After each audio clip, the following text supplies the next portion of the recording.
Vamos a acercarnos a la voz de nuestro Dios. Creo, iglesia, que a veces no valoramos, no dimensionamos lo que el Señor pone enfrente a nosotros. Es una mesa exquisita, iglesia, por decirlo menos, es una mesa exquisita. El Señor ha preparado un manjar delante de nosotros y a veces, iglesia,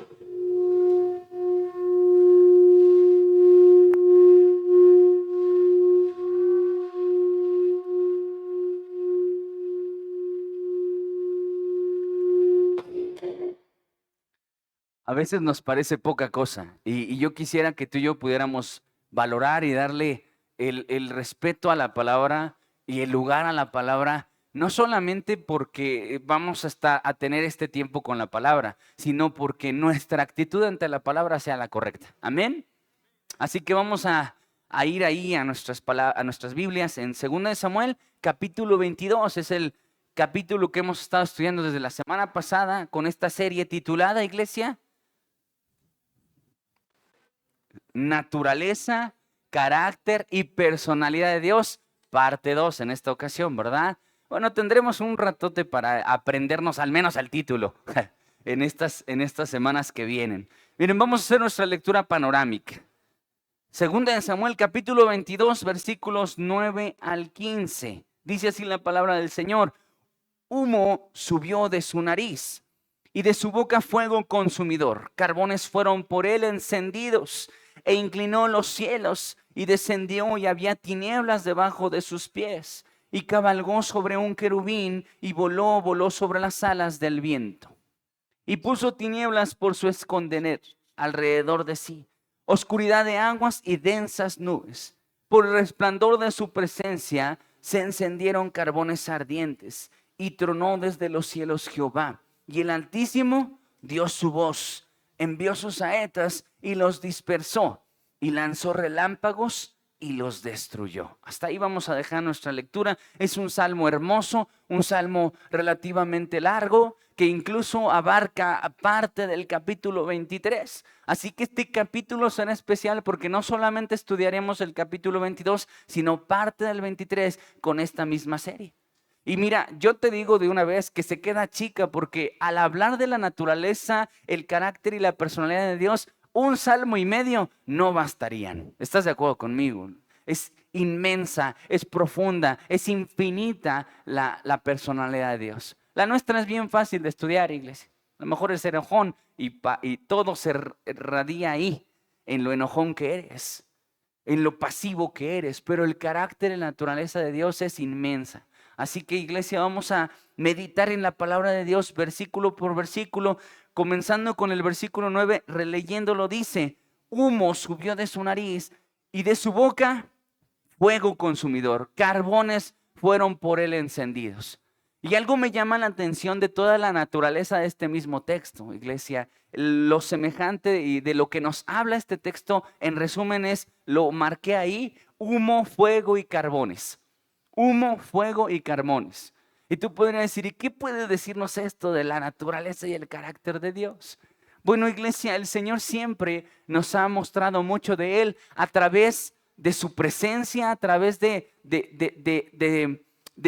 incluso de Cristo mismo viniendo a la tierra, pero también a través de figuras. Di conmigo eso, figuras. Las figuras que Dios utiliza son muchísimas, ¿verdad? Algunas más populares que otras. Por ejemplo, la paloma, ¿qué figura es, iglesia? Sí, el Espíritu Santo, ¿verdad? La semilla, la palabra de Dios, y muchas figuras que tipifican mucho de Dios. Pero aquí vamos a hablar de tres, iglesia. Vamos a hablar durante este capítulo y esta parte de nuestra serie, vamos a hablar de tres figuras especiales de Dios: el fuego, la nube y el trueno. Vamos a repetirlo: fuego, nube, trueno. Y parecerían cosas que dices: ay, híjole, estamos volviéndonos un poquito más psicodélicos aquí en la PIB. Pero de verdad, iglesia, que la Biblia es profunda y es hermosa, porque cada parte de ella nos enseña mucho de nuestro Dios. Y aquí lo que más refiere es el fuego que muestra mucho de las cualidades naturales de nuestro Dios. En Hebreos 12, 28 al 29 dice: Así que, recibiendo nosotros un reino inconmovible, tengamos gratitud y mediante ella sirvamos a Dios, agradándole con temor y reverencia, porque nuestro Dios es fuego consumidor. amén. Aquí este texto precioso de Hebreos nos habla de la actitud frente a la naturaleza de nuestro Dios. Porque en el inicio dice, recibiendo un reino inconmovible. ¿Quién recibió ese reino inconmovible, iglesia? Nosotros. Bueno, Cristo, pero nos lo dio a nosotros. Amén. No se lo dio allá afuera. No tienen el reino lo tenemos nosotros. Entonces, iglesia, si recibimos el reino, te habla al menos de 5 actitudes para poder tener la actitud, valga la redundancia, correcta frente a la naturaleza de Dios. Y comienza diciendo, tengamos gratitud. Híjole, iglesia, ¿no te será ahí interesante el énfasis de Dios, al menos este día? Nos ha estado diciendo la gratitud, porque a veces es más queja la que recibimos, la que recibe Dios de parte de nosotros. ¿Y por qué yo estoy así? ¿Y por qué no tengo? ¿Y por qué? ¿Y qué me pasa? Y a veces es más la tristeza y la ingratitud que recibe Dios que la gratitud. La gratitud levanta, iglesia. Cuando una persona está pasando por situaciones difíciles, por cualquier índole que sea, si te la pasas quejándote, si te la pasas echando culpas, culpando a medio mundo, en lugar de agradecer, iglesia, estás desperdiciando uno de los vehículos más poderosos que Dios nos dio para experimentar victoria, la gratitud. Amén. Dios no cambia situaciones, Dios cambia vidas. Y si tu vida se vuelve una vida de gratitud, iglesia, estamos del otro lado. Pero si te la vives quejándote, vamos mal, vamos mal. Mira lo que dice en segundo lugar también, dice, mediante ella sirvamos. Fíjate, pero es importante porque dice, el que tiene gratitud dice, mediante la gratitud sirvas. ¿Por qué sirves? ¿Para ser visto? ¿Para qué sirves? Ah, por gratitud. Aquí lo dice, que mi servicio debe de ser impulsado por la gratitud, no por el aplauso de la gente, no por el reconocimiento del pastor. Debe de ser sencillamente el ejercicio de mi gratitud. Amén. Y se debe notar. Porque si yo lo hago por gratitud, iglesia, espero algo más. Si me pelan o no me pelan, iglesia, eso no va a ser mi impulso. Mi impulso es la gratitud. Al menos llevamos 2 actitudes, iglesia. Gratitud y servicio. 2, agradándole. 3, agradándole en todo. Agradándole con temor y reverencia. Agradándole. El buscar agradarle a Dios debería de ser uno de nuestros objetivos más grandes, iglesia. Pedro dijo, mientras esté en este cuerpo, buscando su agrado. A lo mejor, iglesia, hemos buscado el agrado de nuestros padres, el agrado de la gente, el agrado de mi jefe, de la empresa, pero el agrado que tenemos que buscar, iglesia, es el de Dios. Ese es el que te tienes que quedar más claro. ¿A quién quieres agradar? Si un pastor busca agradarle a la grey, iglesia, ¿dónde estaríamos? No estaríamos muy lejos. Pero si tu pastor busca agradarle a Dios, iglesia, eso es otra cosa. Tradúcelo para ti. ¿A quién buscas agradarle? Si tú buscas agradarle a tu esposo o a tu esposa. Ahí Pablo lo dijo, ¿verdad? Mejor te fuera quedarte soltero, porque el ejercicio de la esposa es agradarle al esposo. Y el del esposo, agradarle a la esposa. Entonces, iglesia, es verdad. A veces, como te vistes, busca el agrado de alguien. Como hablas, busca el agrado de alguien. Los lugares donde estás. Pero, iglesia, que hoy, aquí donde estás, estés persiguiendo eso. Agradarle a Dios. Agradarle a Dios. Que tu alabanza que la alabanza al Señor no busque agradarte a ti, que te guste. Es algo que hemos buscado con mucho énfasis en el grupo de alabanza. No vamos a buscar agradarte a ti, vamos a buscar agradarle a Dios. Si no te gustan las alabanzas, iglesia, porque no son de tu agrado, bueno, es que estás buscando tu agrado y no el de Dios. Estás buscando que te guste a ti. Y eso ya es una situación más de gustos musicales. Amén. Ahora, fíjate, también menciona 2 cosas, con temor y reverencia. Y definitivamente aquí podríamos pasar un tiempo hablando acerca del temor y la reverencia de Dios. Pero son seriamente actitudes, iglesia, frente a la naturaleza de Dios, porque ahí dice claramente, porque nuestro Dios es fuego consumidor. Y aquí es donde abordamos mucho el punto que estamos estudiando, fuego. Si yo reconozco la naturaleza de mi Dios, que es fuego, mi actitud es esta. No solamente lo espiritufláutico que suena, que Dios es fuego. Es que, ¿qué actitud tengo frente al fuego? Al fuego, como lo dice este texto, se le teme y se le reverencia. ¿Por qué, iglesia? Cuando tú estás frente al fuego, ¿a poco tú juegas con él? ¿A poco lo agarras? No, ¿verdad? Porque hay que tenerle su respeto. Quema. Finalmente te puede lastimar si no sabes cómo tratarlo. Ojo con esto, por favor, escúchalo. Si no sabes cómo tratar con el fuego, te puede lastimar más que beneficiar. Si sabes cómo tratar con el fuego, puedes beneficiarte mucho porque con el fuego te calientas. Con el fuego puedes guisar. Con el fuego puedes hacer muchas cosas si lo sabes usar y respetar. Pero si no sabes cómo lidiar con el fuego, vas a terminar lastimado. ¿Lo estás entendiendo, iglesia? Que hoy los veo hiper serios, ¿eh? Hoy sí los veo ondeando la bandera bautista, todo lo que da. Mira, si tú y yo reconocemos que Dios es, que Jehová es fuego consumidor, eso se debe reflejar en tus actitudes frente a este fuego consumidor. Amén. Versículo que sigue. Ahí en Éxodo 24, 17 dice. Y la apariencia de la gloria de Jehová era como un fuego abrasador en la cumbre del monte, a los ojos de los hijos de Israel. Gracias. Dice, y la gloria de Jehová era como fuego abrasador. Entonces comienza a hacer una comparativa. ¿Qué es lo que más muestra el fuego? Esta figura de fuego que estamos estudiando. La gloria de Dios. La gloria de Dios es como fuego. Fíjate, no dice que sea fuego, es como la figura del Espíritu Santo. No es una paloma el Espíritu Santo, es como una paloma. Amén. Entonces tenemos que aprender a traducir las figuras de manera correcta. Y aquí dice que era la gloria como fuego abrasador. Ahora, iglesia, pensemos naturalmente en el fuego. ¿Cómo es el fuego? Es caliente, ¿verdad? Cuando el fuego está, la temperatura cambia, ¿sí o sí? No pasa desapercibido el fuego porque el fuego también hace algo, ilumina. Entonces, cuando el fuego está, es evidente. Lo mismo ocurre con la gloria. Cuando la gloria de Dios está, no se puede fingir. Es o no es por la naturaleza de la gloria, del fuego de la gloria de Dios. Entonces, iglesia, si nosotros creemos en un Dios glorioso, eso se debe de manifestar. Yo te lo digo con todo respeto, con todo respeto. Cuando mete gol tu partido favorito, iglesia, ¿a poco tú también haces esto? Gol del América, gol del Chivas, fíjate.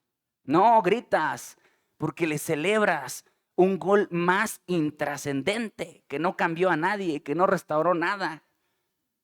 Pero con Dios, ¿por qué tener una actitud así? Si la gloria de Dios es evidente y se merece todo, creo que tenemos que cambiar de actitud. Porque si cambiamos de actitud, iglesia, ¿quién va a ser beneficiado? ¿Dios? Dios no. Dios es glorioso contigo, sin ti y a pesar de ti. No te necesita, no me necesita. Él es glorioso, pero puedes disfrutar de esa gloria. Te puedes beneficiar de la gloria de Dios, como con el fuego. Te puedes beneficiar del fuego si sabes cómo tratar con el fuego. Si no sabes cómo tratar con el fuego, te vas a quemar. Por ejemplo, iglesia, ¿un niño chiquito sabe cómo tratar con el fuego? No sabe cómo tratar con el fuego, porque no lo conoce.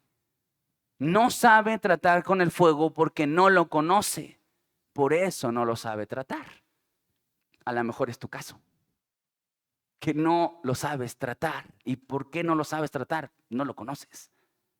No lo conoces. A lo mejor tú has crecido en una iglesia donde te dicen que la gloria de Dios son esas manifestaciones donde te caes, donde hablas y yo puedo creer que sí, pero no es necesariamente eso. La gloria de Dios se ve reflejada en el respeto, el temor, la reverencia, el amor, el afecto que tú le das a este fuego consumidor. Amén. Amén. Gloria al Señor. Sí. Qué palabra tan bendecida. Es que si no lo digo yo, a lo mejor no me echo ni porras yo mismo, ¿verdad? Mira lo que dice Deuteronomio 4, 23 al 24. Guardaos, no olvidéis del pacto de Jehová vuestro Dios, que él estableció por vosotros, y no os hagáis escultura o imagen de ninguna cosa que Jehová tu Dios te ha prohibido, porque Jehová tu Dios es fuego consumidor, Dios celoso. Amén. Otro aspecto, ¿verdad? Porque estamos hablando del fuego, específicamente ese es nuestro punto, el fuego, como una figura que expresa el carácter de Dios. Y ya vimos que el fuego muestra la gloria de Dios, pero también aquí dice que Él es fuego consumidor, Dios celoso. Entonces el fuego es una expresión del celo de Dios. Amén, iglesia. Es una expresión de su celo. Porque Dios es un Dios celoso. ¿Cómo lo muestra, iglesia? Pues en esa figura de fuego. Ahora, ¿por qué crees que Dios tiene celos? No son los celos carnales. Los celos del hombre en su mayoría son inseguridades. Pero Dios no es un Dios inseguro. Entonces, el celo de Dios, ¿cómo se manifiesta? ¿Cómo bendice la vida del creyente, iglesia? ¿Qué nos traduce el celo de Dios a nosotros? Iglesia, el celo de Dios es porque Él te ama. Y su amor provoca celos. Una de las expresiones ahí que el Señor dejó muy en claro fue con su pueblo Israel. Él era celoso de su pueblo Israel. Y cuando su pueblo Israel le fallaba y iba con otros dioses y a otras ciudades, Él se sentía celoso. Porque ama. Y si tú amas, celas. Por eso dijimos que la mayoría de los celos carnales son equivocados. Pero sí tienes que tener celo. ¿A poco ustedes, varones, les da igual que a su esposa ahí les están coqueteando? No, así como que vas y marcas terreno. No como que le hagas así, pero me refiero a que llegas y, ay, ¿qué onda, qué onda, qué onda, qué hace, qué hay aquí? O sea, sí tenemos que llegar a decir, es mi esposa. ¿Cierto, no, iglesia? Y es una expresión correcta, si no se sale de toda proporción. Es como el enojo. El enojo es bueno si no se sale de proporción. La tristeza es buena si no se sale de proporción. Lo mismo el celo. Si tú celas correctamente a tu esposa, es una expresión de tu amor, de que te importa. De que te importa. Lo mismo Dios con nosotros, iglesia. Dios es un Dios celoso. Y Él es un fuego consumidor y es celoso. Miren otra cualidad, y aquí creo que vamos a aprender muchísimo en Primera de Pedro 1, 7 al 12.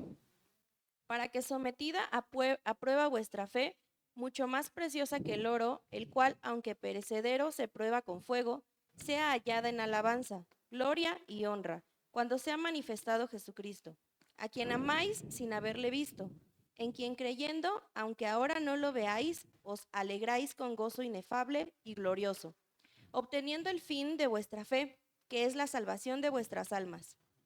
Los profetas que profetizaron de la gracia destinada a vosotros, inquirieron y diligentemente indagaron acerca de esta salvación, escudriñando qué persona y qué tiempo indicaba el Espíritu de Cristo que estaba en ellos, el cual anunciaba de antemano los sufrimientos de Cristo y las glorias que vendrían tras ellos.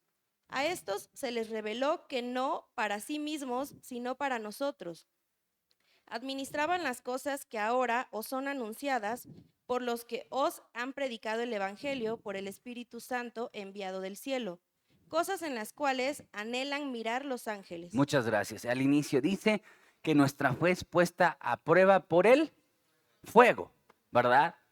Fíjate, el fuego que estamos estudiando hace al menos 3 acciones en la vida del creyente. El fuego purifica, el fuego prueba, el fuego transforma. El fuego purifica, prueba y transforma. ¿Quién es el fuego? Dios es el fuego, ¿verdad? Dios es nuestro fuego consumidor, glorioso en fuego, celoso en fuego, y también dice que este fuego purifica, transforma y prueba. Muchos de nosotros nos encontramos en el fuego de la prueba. Algunos estamos en el fuego de la transformación. Y ya lo hemos mencionado en otras ocasiones. Cuando tú te acercas al fuego, cambias tu temperatura.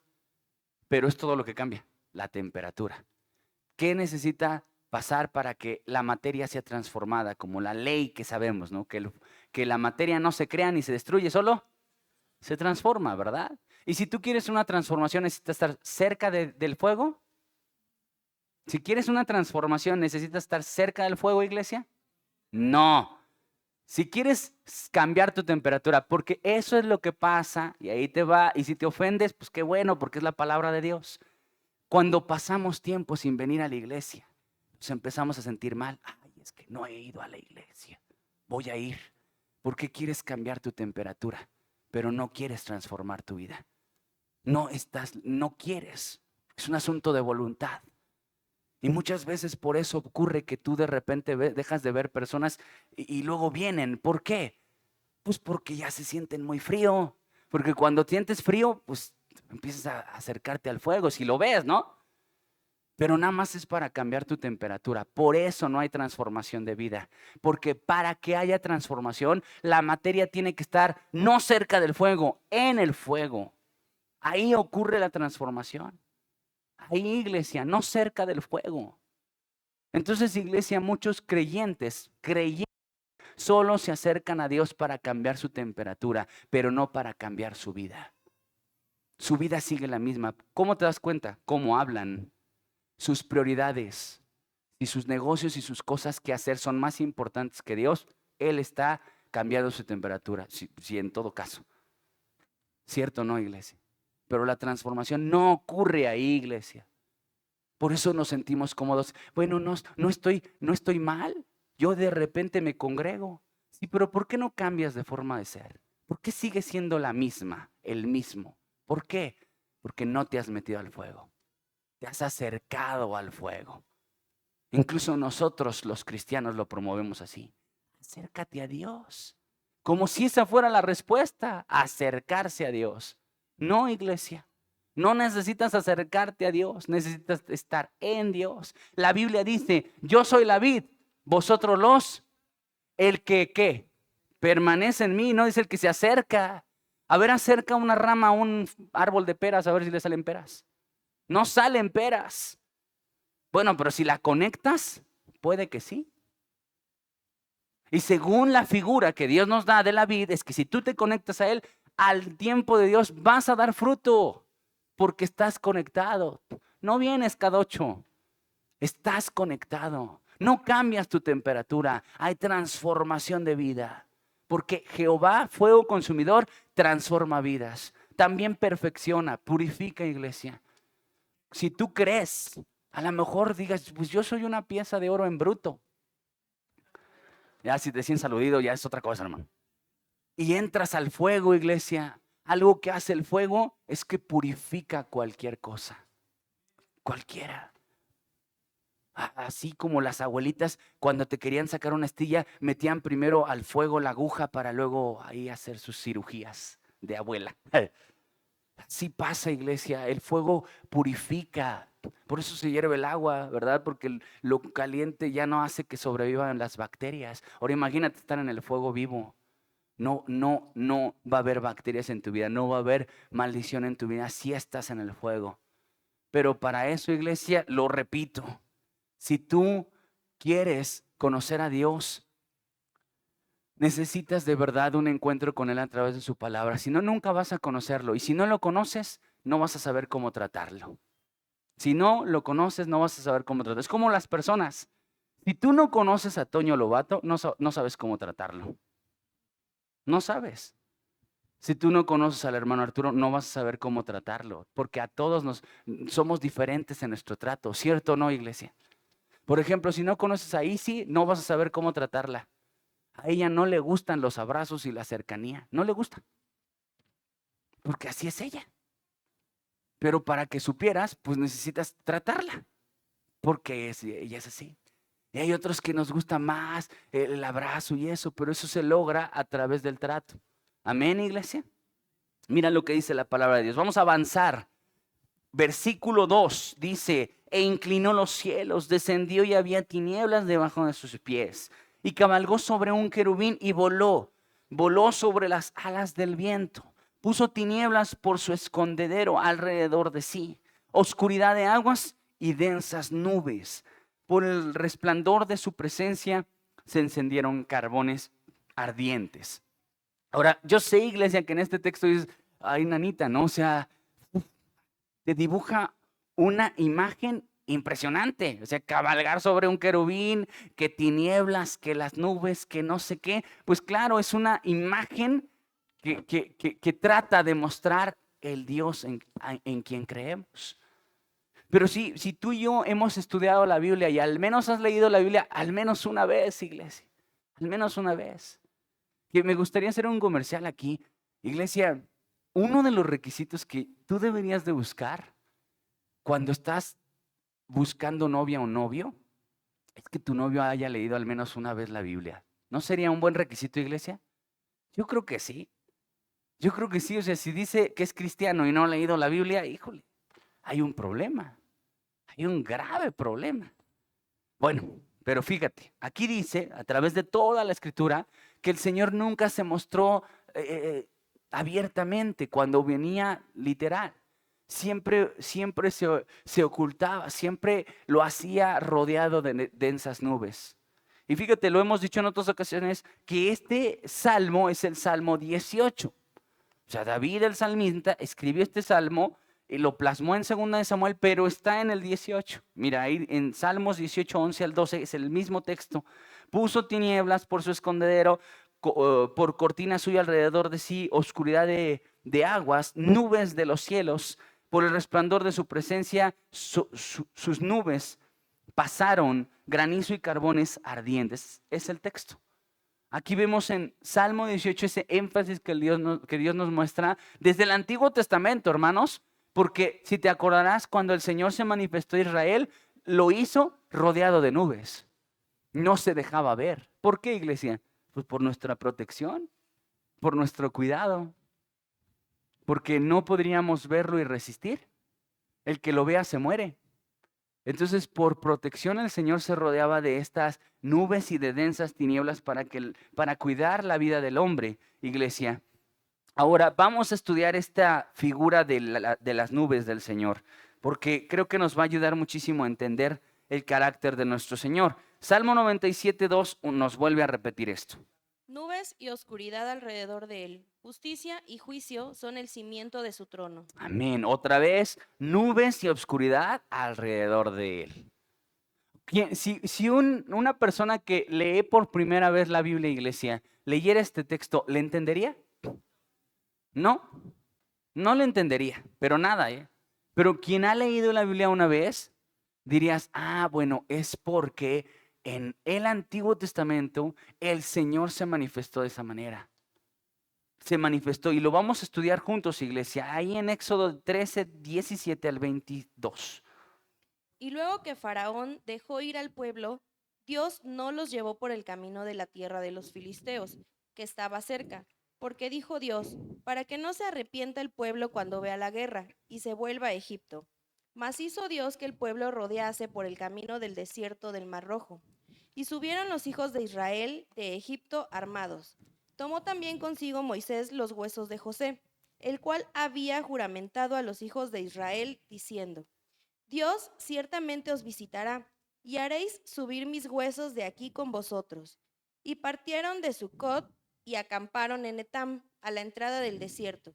Y Jehová iba delante de ellos de día en una columna de nube para guiarlos por el camino, y de noche en una columna de fuego para alumbrarles, a fin de que anduviesen de día y de noche.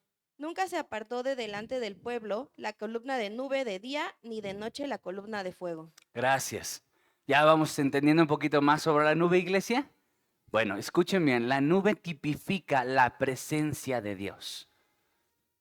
La presencia de Dios, iglesia. En esta hermosa expresión del Señor, esta figura del carácter de Dios, Dios siempre ha querido que tú experimentes su presencia.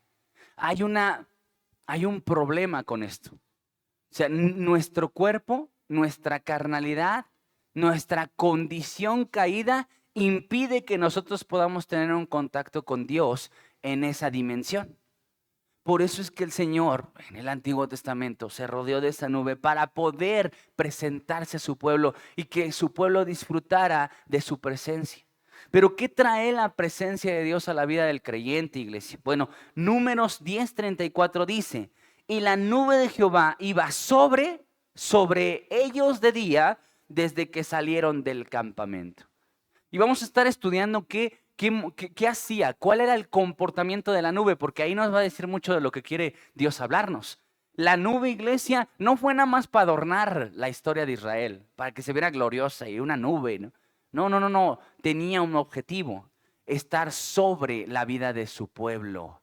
¿Qué significa que alguien esté sobre ti? Protección, autoridad. Si tú no tienes autoridad en tu vida, iglesia, te nos deschavetas. Si de por sí tenemos toda la tendencia a hacer lo que queremos. O sea, si yo digo estoy en la presencia de Dios, otra vez vamos a hablar sobre lo mal entendido que es la presencia de Dios entre el pueblo cristiano. Si una persona empieza a temblar y a caerse, le decíamos, es la presencia de Dios. Yo no lo dudo, puede ser. Pero la presencia de Dios no se ve en ese tipo de manifestaciones necesariamente.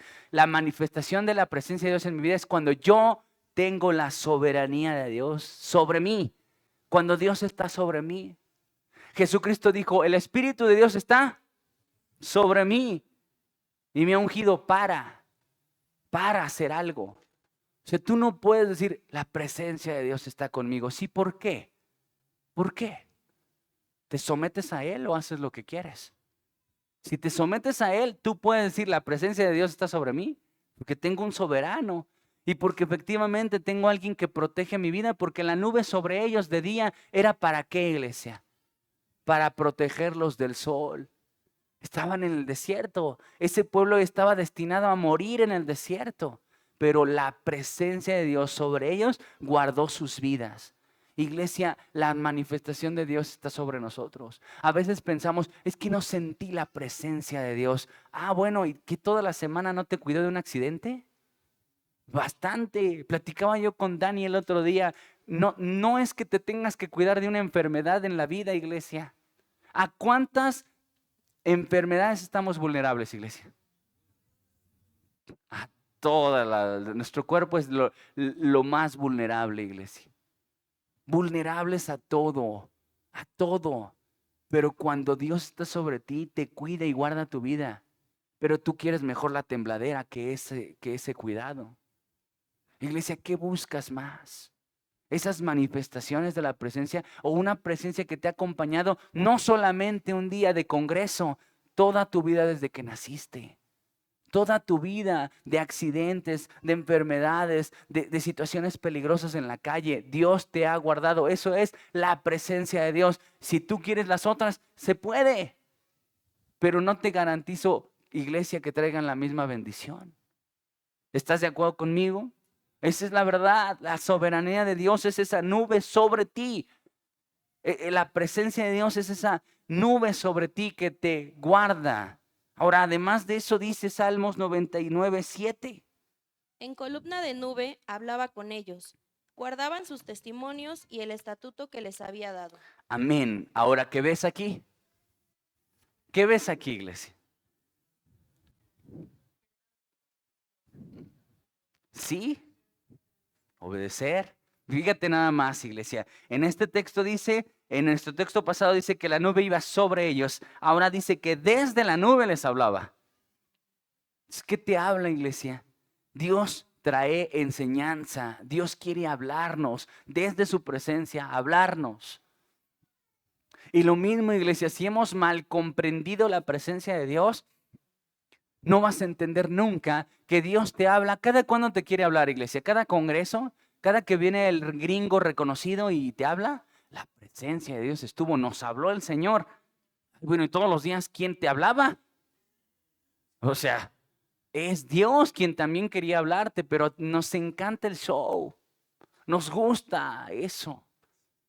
Cuando en realidad Dios quiere hablarnos diario desde la nube, desde su presencia a tu corazón.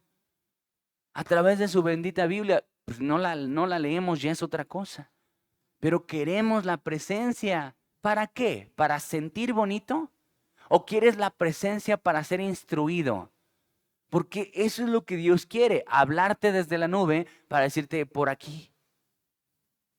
Entonces, iglesia, tenemos que empezar a evaluar nuestra manera de acercarnos a la nube.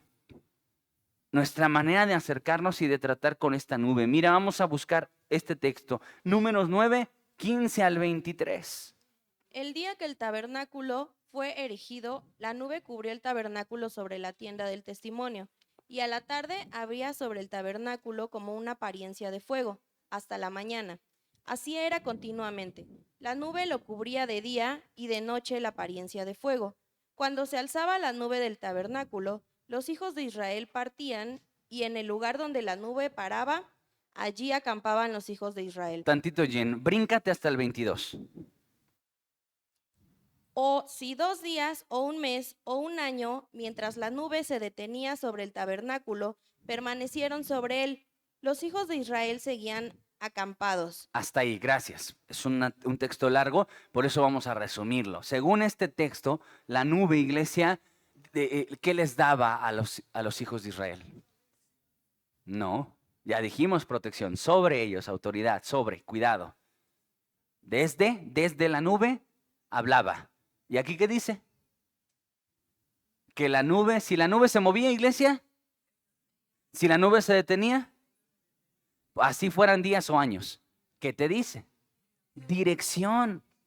Dirección. ¿Qué dirige tu vida? ¿El dinero, iglesia? ¿Los negocios? ¿Qué dirige tu vida? Porque aquí, iglesia, fueron invitados, incluso participaron por una larga temporada los de Israel a que su vida la dirigiera la nube. La nube, iglesia, se movió la nube. Es momento de irnos. Qué confianza tan bonita, ¿no?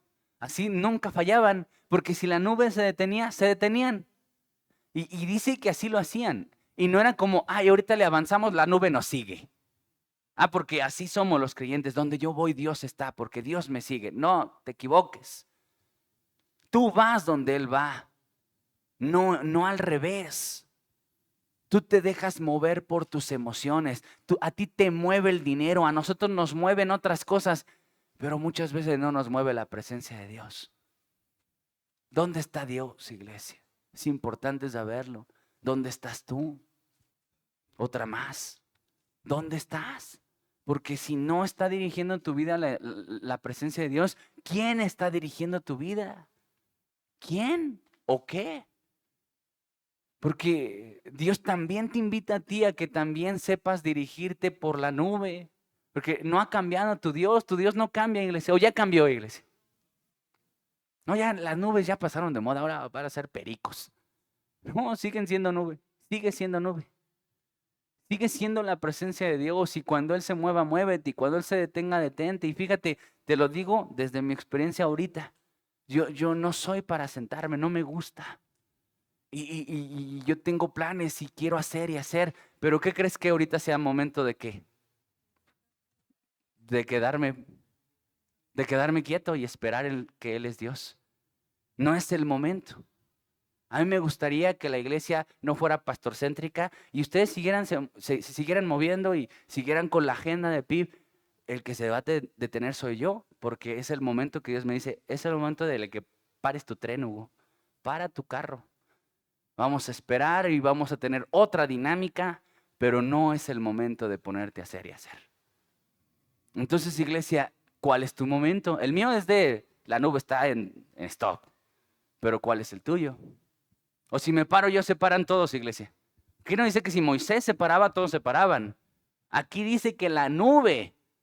Entonces, si yo me paro, ustedes no se tienen que parar, tienen que seguir, porque si la nube para ustedes sigue, sigan. Amén, iglesia. Porque, ¿cómo sé que la nube se detiene o sigue? ¿Cómo lo sé, iglesia? ¿Cómo puedo saberlo? Porque ayer era físicamente, ¿están de acuerdo? O sea, Israel tenía quizá esa ventaja, que físicamente veían la nube. ¿Tú puedes, iglesia? Quizá físicamente no, pero espiritualmente sí. Y esa sensibilidad no se logra sino con oración, sino con conexión, iglesia. Amén. Bien, pues terminamos este punto de la nube. Vamos al punto número 3 y último, el trueno. Vamos, fuego, nubes, trueno. Dice versículos 14 al 15, y tronó desde los cielos Jehová, y el Altísimo dio su voz. Envió sus saetas y los dispersó, y lanzó relámpagos y los destruyó. En este texto, iglesia, te habla de los truenos, de los relámpagos. Por eso pusimos esta figura del trueno. Pero ¿qué sabes tú de los truenos, iglesia? O sea, ¿cómo es que un trueno podría ser una figura de Dios? ¿En qué forma? Bueno, creo que el fuego es más fácil de explicar, la nube todavía, pero el trueno, iglesia, no es una figura popular de la manifestación del carácter de Dios, pero vamos a verlo a través de la Biblia, porque el Señor siempre lo ha hecho. No hay un versículo del trueno, hay muchos más, muchos, muchos. Mira lo que dice la Biblia, Salmo 77, 18. La voz de tu trueno estaba en el torbellino, tus relámpagos alumbraron el mundo, se estremeció y tembló la tierra. Gracias. Si el fuego tipifica mucho del carácter de Dios y la nube tipifica la presencia de Dios, ¿qué tipifica el trueno, iglesia? La voz de Dios, su voz. Su voz, iglesia, siempre va a ser tipificada como ese trueno. Ahora, fíjate por qué. Bueno, en primer lugar ahí dice, tus relámpagos alumbran el mundo. ¿Qué hace la voz de Dios? Alumbra. Dice, lámpara es a mis pies, tu palabra ilumina mi camino, lumbrera mi camino. Amén, iglesia. Porque la voz de Dios eso hace. ¿Por qué vivimos en tinieblas? ¿Por qué andamos a tientas y siempre decimos, no sé qué hacer? Porque estamos en tinieblas y no andamos a oscuras, a tientas. Pero cuando tenemos la iluminación de la palabra de Dios, iglesia, ya sabemos por dónde va. ¿Verdad? Qué hermoso es contar con esta preciosa lámpara, con esta luz de este relámpago. Ahora, fíjate nada más, iglesia. En muchos, muchos textos, tuvimos que seleccionar algunos, siempre dice que la voz del trueno y que él tronó su voz. Siempre lo dice. Y es una figura que no hemos estudiado tanto. Pero ¿por qué quería que su voz fuera tipificada con un trueno, iglesia? Porque escucha lo que te va a decir el Señor. Cuando suena un trueno, no todos lo ven, pero todos lo oyen. Cuando suena un trueno, no todos lo ven, pero todos lo oyen. Así es la voz de Dios. Todos la van a oír, no todos la van a ver. Todos la van a oír porque es la poderosa voz de Dios, pero no todos la van a poder ver.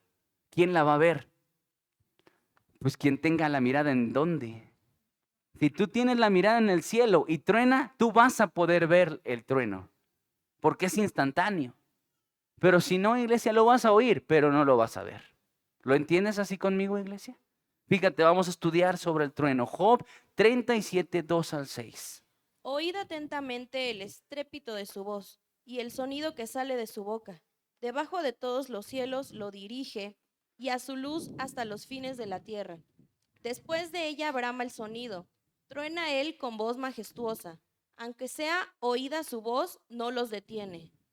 Truena Dios maravillosamente con su voz. Él hace grandes cosas que nosotros no entendemos.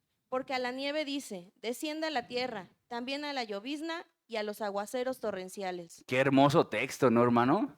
Truena él con voz majestuosa. Truena Dios maravillosamente con su voz. Truena, truena. Ahora escucha, iglesia, algo que también ocurre con el trueno es que no sé si a ti te pasa, pero cuando truena, iglesia, ¿cómo sientes? Te simbra, ¿no? Te da escalofrío, te da miedo. La voz de Dios provoca temor del Señor. La voz de Dios busca que tú y yo tengamos temor. Temor, iglesia. Por eso dice que se simbran los cielos, por eso, y si es cierto, cuando truena simbran los cielos, ¿no escuchas tus ventanas simbrar? Y antes mi hijo chiquito, Tiago, tenía mucho temor de los truenos hasta que Liz le explicó que la Biblia dice que cuando truena es porque Dios pisa, pisa. Y entonces dijo, ay, ya Tiaguito cuando estaba chiquito decía, mamá, Dios anda caminando, porque tronaba, ¿no? Y yo tengo un video por ahí de Diago chiquitito que cantaba una cancioncilla que también le enseñó a su mamá sobre la lluvia y eso. Y iglesia, tú y yo tenemos el mismo acceso a este trueno, a escucharlo, a verlo, a simbrarnos, a llenarnos del temor santo del Señor y esa conducta nos lleve a una dirección correcta. Amén. Mira este otro texto en Éxodo 20, 18 al 21. Todo el pueblo observaba el estruendo y los relámpagos, y el sonido de la bocina y el monte que humeaba. Y viéndolo el pueblo, temblaron y se pusieron de lejos. Y dijeron a Moisés, habla tú con nosotros, y nosotros oiremos, pero no hable Dios con nosotros, para que no muramos. Y Moisés respondió al pueblo, no temáis, porque para probaros vino Dios, y para que su temor esté delante de vosotros, para que no pequéis. Entonces el pueblo estuvo a lo lejos, y Moisés se acercó a la oscuridad en la cual estaba Dios. Gracias. ¿Por qué un trueno? O sea, ¿por qué el Señor no fue un silbido apacible? ¿Por qué no usa esa figura? ¿Por qué el trueno? Bueno, según este texto dice que todo el pueblo observaba el estruendo y los relámpagos. ¿Y ahora qué ocurrió, iglesia? Y el sonido de bocina. Dice que se pusieron a distancia. Dice, se pusieron de lejos. Y le dijeron a Moisés, habla tú y no nosotros con él para que no muramos. Iglesia, este sonido de trueno o te aleja o te acerca. O te aleja o te acerca. Si tú cuando escuchas la voz de Dios te acercas más, está en la dirección correcta. Pero cuando tú te alejas de esa voz porque no te gustó, porque te incomodó, porque no acomoda tu vida, porque no la apoya, porque no aplaude tus decisiones, es porque tú mismo te has dado cuenta que no es para ti. Y te vas a alejar, porque así lo hicieron los de Israel. Se alejaron del trueno de la voz de Dios. Se alejaron, pero ¿por qué se alejaron, iglesia? Porque quisieron. Y luego todavía Dios les dice, no se alejen. ¿Esto es para qué? Para probarlos, para que no pequen. Hay un objetivo del por qué Dios habla fuerte. Dios habla fuerte, iglesia. Dios habla fuerte. Y si tú llegas a la iglesia y te sientes ofendido, confrontado y insultado, escuchaste la palabra de Dios correcta.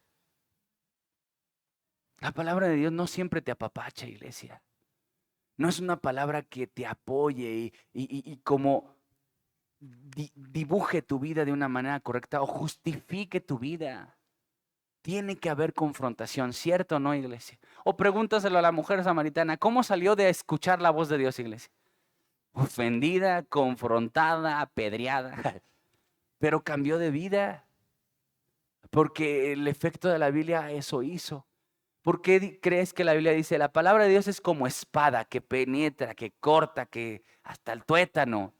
No es una plumita para hacerte cosquillas, es una espada para cortar carne. Entonces, iglesia, tú y yo cuando vengamos a la iglesia, no esperes apapachos. Lo habrá, porque también la palabra de Dios levanta, sana, restaura y abraza, sí, cuando lo ocupas. Pero cuando ocupas el sablazo y cuando ocupas el estruendo de la voz, pues te la va a dar el Señor. Amén, iglesia. Porque tienes un Dios que habló con estruendo con el pueblo de Israel cuando lo ocupó, pero también habló con un Elías que estaba deprimido. Entonces, iglesia, acércate a esta voz, acércate a la voz de trueno de nuestro Dios, porque va a traer mucha bendición. Último versículo de esta serie, de este capítulo de la serie. Mateo 24, 27 al 28. Último versículo. Porque como el relámpago que sale del oriente y se muestra hasta el occidente, así será también la venida del Hijo del Hombre. Porque donde quiera que estuviere el cuerpo muerto, allí se juntarán las águilas. Y una última figura que también utiliza el Señor para manifestar su obra es el relámpago. Y te dice que así será la venida del Hijo del Hombre. Así será, iglesia. Y ojalá y tú y yo pudiéramos en este texto tener el temor y la reverencia suficiente para decir, yo quiero que ese relámpago para mi vida no sea para mi perdición, sino para mi rescate. Amén, iglesia. Imagínate, yo creo que ahora va a tener otro significado cada que truene. Porque ya habrá venido el Señor y yo no me fui. Sí, pero si truena y ya no, pues ya la hiciste. Entonces, iglesia, creo que la palabra de Dios nos ha mostrado al menos 3 figuras importantes y son unas de las figuras, ¿estás de acuerdo? No estamos hablando de todas las figuras, unas de las figuras que el Señor nos muestra para tratar con Él. Así que ponte de pie, vamos a orar juntos. Amado Salvador, queremos agradecerte mucho esta tarde. Gracias por tu bendita palabra, Dios. Gracias porque hoy conocemos un poco más de ti a través de estas tres figuras, Dios. El fuego, la nube y el trueno. Señor, gracias porque son figuras que nos ayudan, Señor, a siquiera dibujar en nuestra mente quién y cómo eres tú. Así que si no hemos sabido respetar este fuego consumidor, perdónanos. Si hemos jugado con fuego, si no hemos sabido ser dirigidos por la nube y si no hemos sabido acercarnos al trueno de tu voz. Perdónanos, Señor, y ayúdanos a que hoy nos acerquemos, aunque esta voz sea estruendosa, nos acerquemos para recibir dirección. Gracias, Señor Dios, por tu palabra. Gracias, Padre, porque cada semana nos sorprendes con tu Biblia, Dios. Te suplicamos que esta semana que tenemos enfrente, si tú nos concedes recorrerla toda, no sea una semana, Señor Dios, de distancia contigo. Sea una semana en la que lea mi Biblia, que ore, que te busque, que te tema, que te sirva. Una semana de comunión, Señor. Padre, ni siquiera voy a pensar en un mes o en un año. Quisiera pensar que esta semana será una semana de bendición espiritual, en donde dejo en pausa todas las peticiones que pueda llegar a tener para hacerme cargo de la más importante, la comunión contigo.